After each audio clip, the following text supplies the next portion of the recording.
આજે બગસરામાં મેઘાણી સાહેબની જયંતિ નિમિત્તે સર્વ વરિષ્ઠો, નગરના અગ્રણીઓ અને બાલ મંદિર સંકુલના સર્વ પ્રતિનિધિઓ, મેઘાણી સાહિત્ય વર્તુળના પૂર્વ પ્રમુખ શિવજીભાઈ, વર્તમાન પ્રમુખ શ્રી ચંદ્રહાસભાઈ, એમનું મંડળ, આ બધાની વચ્ચે અને ઉપસ્થિત સૌ પ્રેમી શ્રોતાજનોની વચ્ચે વાત કરવાનું આજે સૌભાગ્ય મળ્યું. એનો વિશેષ આનંદ છે.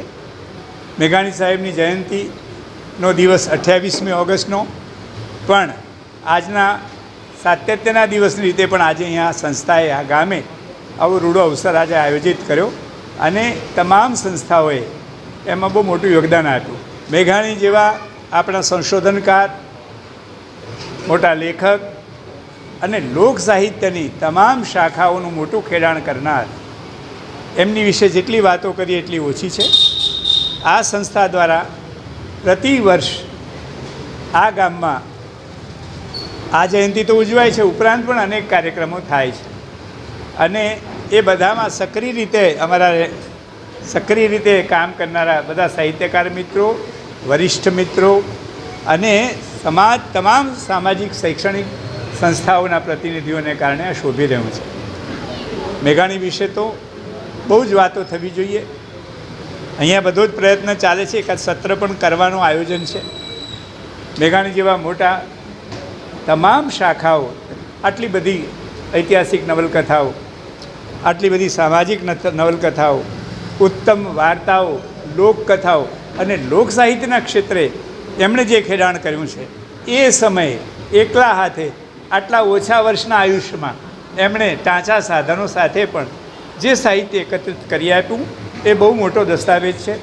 કોઈ મોટી સંસ્થા, કોઈ મોટી યુનિવર્સિટી ન કરી શકે એવું એકલા હાથે એ સમયે એમણે આ બધું સંપાદિત કર્યું છે અને એ કામ આપણે માટે એટલો આશીર્વાદ છે કે એમાંથી આપણને દિશા મળ્યા કરે છે.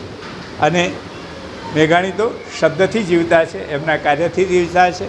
રાષ્ટ્રના શાયર તરીકે જે આટલું સન્માન પામ્યા છે, એની ભૂમિમાં અહીંયા આવતા મારા તો આનંદનો પાર નથી.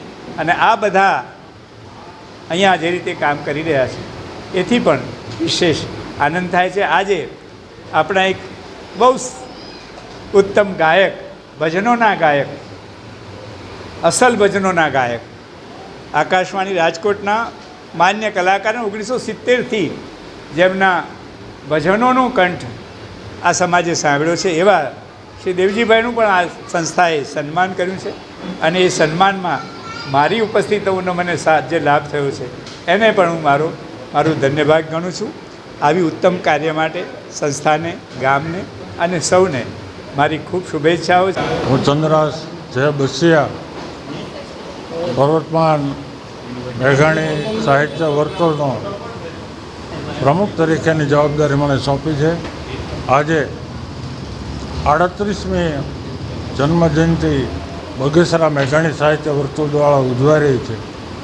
એમાં પૂજ્ય દલપતરામ બાપુએ આવી અને આપણને જે માર્મિક વાતો મેઘાણીના સંત સાહિત્યમાંથી વીણી અને પ્રકાશ, સમજણ, જ્ઞાન, આ બધી વાતો કરી. અને હું એક પ્રકારનો સત્સંગ જ ગણીશ.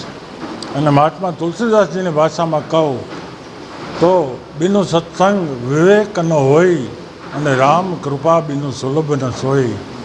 ભગવાન રામજીની અમારા અને આખા શહેરમાંથી અસીમ કૃપા થઈ કે અમને દલપતરામ બાપુ જેવો સંત આજે મળ્યો અને આપણને સૌને એમણે સત્સંગ કરાવ્યો.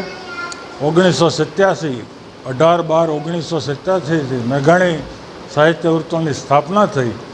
એના પ્રથમ કવિ અને પ્રમુખ અમારા કુતુબ આઝાદ હતા. એ પછી આજે હું ચંદ્રહાસ બસિયા, હું 9મો કે 10મા પ્રમુખ તરીકે ફરજ બજાવું છું. અમારો પાયાનો માણસ સ્નેહ પરમાર, એ આજ વાયવાની સાહેબે ગાંધીનગર છે એટલે ગેરહાજર છે. એમને પણ યાદ કરું છું. એ પણ આપણું બગસરાનું એક ઘરેણું છે, ગૌરવ છે.